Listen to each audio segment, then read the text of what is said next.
Hey there, cats and kitties. I am the Blues Man, Johnny Blues. And with this video, I want to talk about the Star Trek Discovery first look teaser trailer.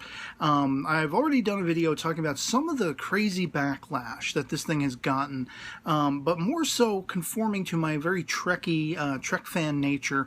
I wanted to talk about it a little more from a different tack. They said it was Prime timeline. They said it was the Prime television timeline.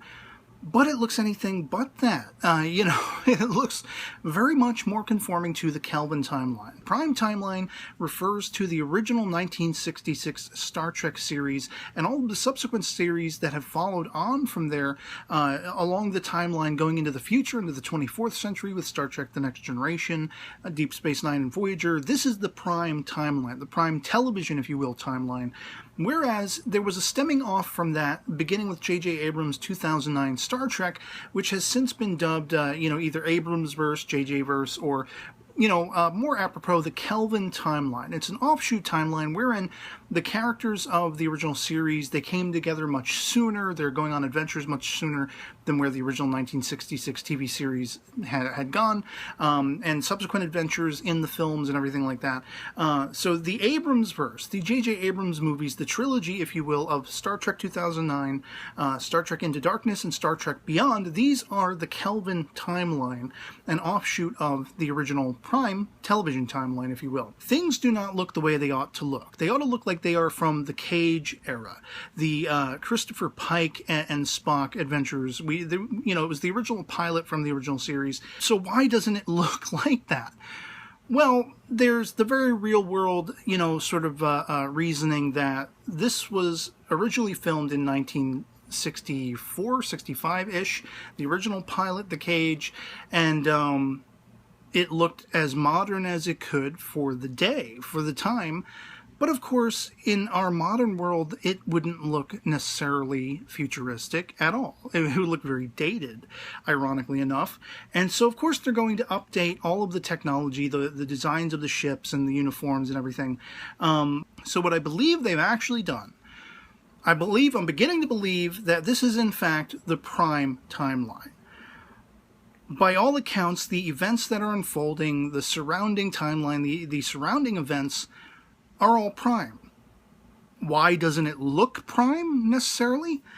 Because I believe the 2009 Star Trek is now the new norm.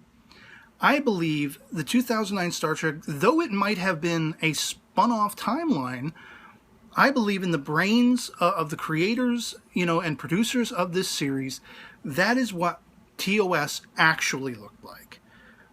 Rather than what we saw when we go back and we watch the original series, the actual episodes, all 79 of them, that is not how it looked anymore. The adventures are probably all still exactly the same. But the Enterprise looked more like the 2009 Enterprise, the uniforms looked more like the 2009 uniforms, and such like that. And just to illustrate my point, in case I'm not explaining this away well enough, I have a couple of toy props to illustrate this point, and that would be, this is an original series phaser. Phaser Mark II, and the Mark I is not removable. This is one of the early toys I got. No batteries in the compartment, so I can't do the sound effects and such. But this, for all intents and purposes, is an original series phaser. Okay? So, by all accounts, this particular show, Discovery, should have something akin to this, or more likely the Cage era, which it looked, the laser guns, if you will, looked very different to this. There was a bulkier, headpiece, and it was more, fat but streamlined. There wasn't all this, all these works, all these buttons and things of that nature. So it should look more like that. Whereas, I think 10 years after where Discovery is, this is now the new TOS. This is now what is officially TOS. It's no longer this.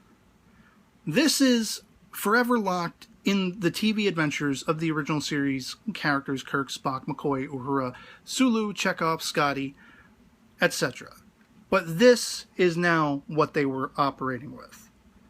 According to the 2009 Star Trek spun-off timeline, everything ought to look exactly like it would have looked in the original timeline. So that is the new norm. This is the new norm. No longer is it this. Similarly so with the Communicators. Again, one of the first toys I ever got was this original series flip, Communicator. This is the original TOS. It's not the new norm anymore for TOS. The new TOS this is a Star Trek 2009 Communicator. It does have the flip. It's a toy, of course. It's not like a prop. This is the new norm. It's no longer this. This was TOS. This is currently TOS. So in the minds of the producers of Star Trek Discovery, this is what they're, backwards working from. Not this. This is 60s. This is classic, whatever you want to say, the original series. This should never be undone, never be changed. I agree. But it has been. And this is the new norm. No longer is it this. So if you went back, if you dialed back, when you're watching the original series episodes, what you're supposed to be seeing in the minds of the producers and such like that is the 2009 Enterprise bridge. Kirk, Spock, McCoy, all of those characters, they're exactly the same way they always were. The ships look different. The aesthetics look different. The uniforms look different. They look more 2009. And everything else is the same. That's the mentality. That's the thought process that went into Discovery. 10 years after Discovery, the original series events are going to happen. They're just going to look like the 2009 Trek. Love it or hate it, that's just the way it is now. Am I happy that this is the case?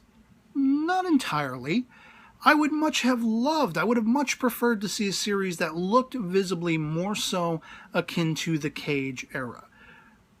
But we're not getting that. That's not the way they're going with it. This is prime timeline, but it's working backward from an aesthetic that is born out of the 2009 Star Trek, like it or not. If you can get your mind around it, you'll have a better time watching Discovery. And I'm not the kind of a-hole that's going to be like, oh, I'm boycotting. If I can find a means to watch it, I can't afford the streaming service, but if I can find a means to watch it, I'm thoroughly watching the hell out of it. Especially now that I get it, now that I've wrapped my mind around it. So yeah, that'll be pretty much it for me on this. Hope this video finds you well. Live long and prosper, and I'll catch you later. They ain't the real Klingons! They don't look like the real Klingons! I'll kill them all! I'll kill them all! I'll kill them all!